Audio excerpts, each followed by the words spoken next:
The next day, the drivers were back on the grid for the second 30-minute race, with the Mosler once again leading the way.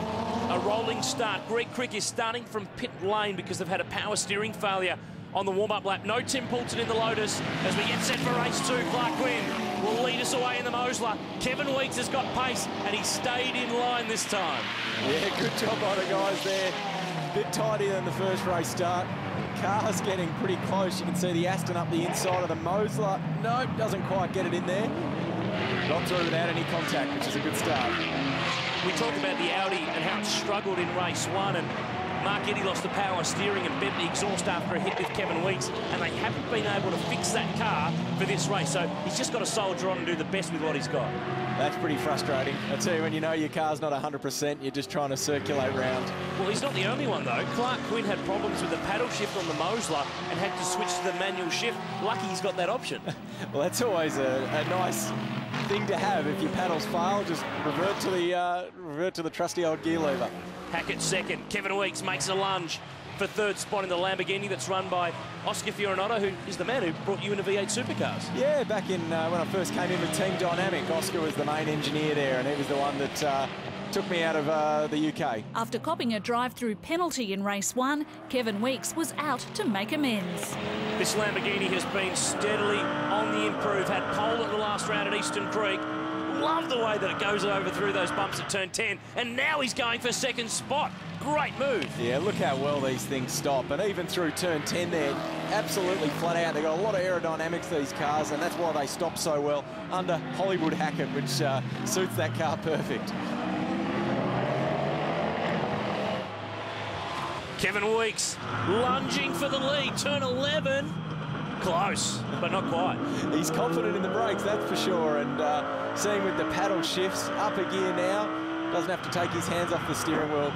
Quite a luxury to have. Now this second race, it's a timed race, as indeed was race 1, and the thing with the Lambo, you've got to look after the rear tyres. Yeah, quite hard on the rear tyres. Got to try and drive it smooth, particularly with all the bumps around here at Townsville. It's so easy to make those rear wheels spin on the exits of the corners. Oh, look at Weeks under brakes. He is on fire. What a move. The Gallardo is through to the lead. What can the championship leader respond with? The Mosler is back to an uncustomary second spot. Next, it's the race to the flag in the Vodka O Australian GT Championship. This is the Vodka O Australian GT Championship. In race 2, there was plenty of excitement all the way through the field. The fight between the Porsches, Mark Sini and Dean Grant making a lunge, and Dean picked up a post-race 25-second penalty for that contact with Angelo Lazarus in race 1 in the Lotus, and the Porsche is just not working this weekend. It is for sale. Oh, Lazarus is off at pit entry.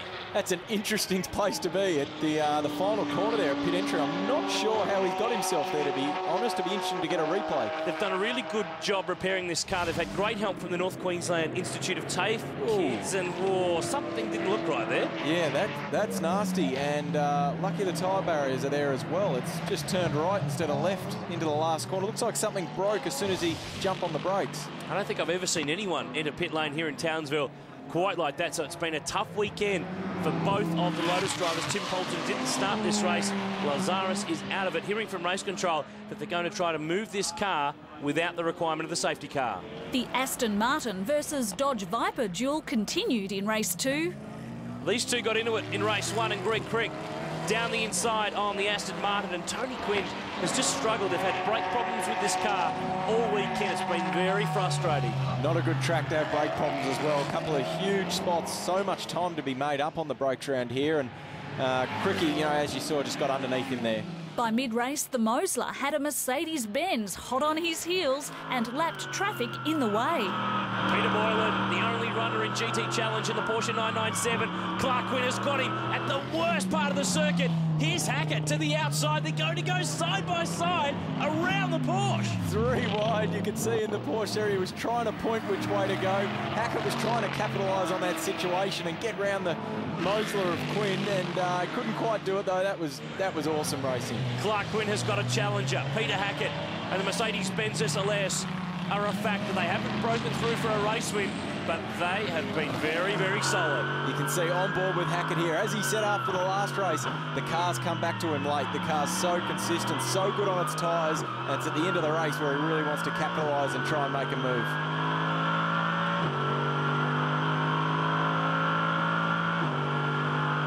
Great sound of the German V8. Down at turn 2, big stop, second place is coming. Can he stop at mid-corner? What a committed, great, brave move by Pete Hackett. Ultimate confidence on the brakes. Quinn tried to cover the line, but too good. And the Vipers' charge wasn't over yet. Greg Crick, remember, he started from pit lane in the Jeep back Viper. He's got to Ash Samadi in the Mosler, and Ash has done a good job this weekend. Qualified 7th, finished 5th in race 1. But now he's got a big Viper about to eat him alive. See Peter Boylan just trying to get out of the way. The Viper up the inside of Samadi. Can he pull it off into turn 11? And he does. He gives him room in the Mosler. Great move there, guys. In the end, Kevin Weeks powered away from the field to take his first race win in the Australian GT Championship. This will be a breakthrough for the South Australian, and it will be the 5th different kind of car to win this year. We've had Mosler, we've had Audi, we've had Porsche, we've had Dodge Viper. Now, add Lamborghini Gallardo to the mix as Kevin Weeks picks up race 2 on the streets of Townsville. This car has been in dominant form. One could only suspect what could have happened in race 1. I think he's happy. He's pretty happy inside the cockpit there. Great work. Fastest lap of the race to the Lambo 2, a 1:14.47. Hackett chases him home, second in the Merc. Quinn, Crick and Samadi is the top 5. Peter Boylan wins GT Challenge, but for Kevin Weeks, it's a breakthrough. Well, Kevin, she's a fast machine you've got there. Yeah, well, I got a bit of an early break into turn 2 on the first lap, which was great. And then it was just a matter of, getting him under brakes. And everyone was really decent too. No one tried to crowd me. But when you're out the front, it's a bit more difficult because you're setting the pace. So I just put my head down and hoped I wouldn't do something embarrassing. If I spun off, how embarrassing would that have been, eh? So yeah, just put my head down and had a go. It was great. Well, he didn't embarrass himself. Kevin Weeks on the podium for the weekend. Clark Quinn picks up the round, just 1 point clear of Peter Hackett. Peter Boylan wins GT Challenge for the weekend and moves to the lead of that category. But it's tight in the overall championship. Quinn now leads, 22 points clear of Mark Eddy. Well, Clark, you said you'd love this track. You had it in one, but gee, the championship's looming interesting with some new marks in there. Yeah, it is. It really is. That was a tough race and probably one of the toughest races I've had this year for sure.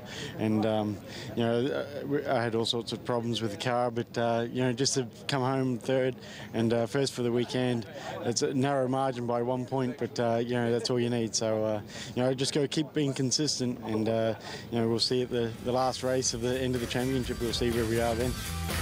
3 different cars on the podium here in Townsville. Mosler, Mercedes-Benz and Lamborghini. We've had heaps of fun here in Townsville. Thanks to Will Davison and the whole team. I'm Aaron Noonan. We'll see you next time when the GT cars hit the track.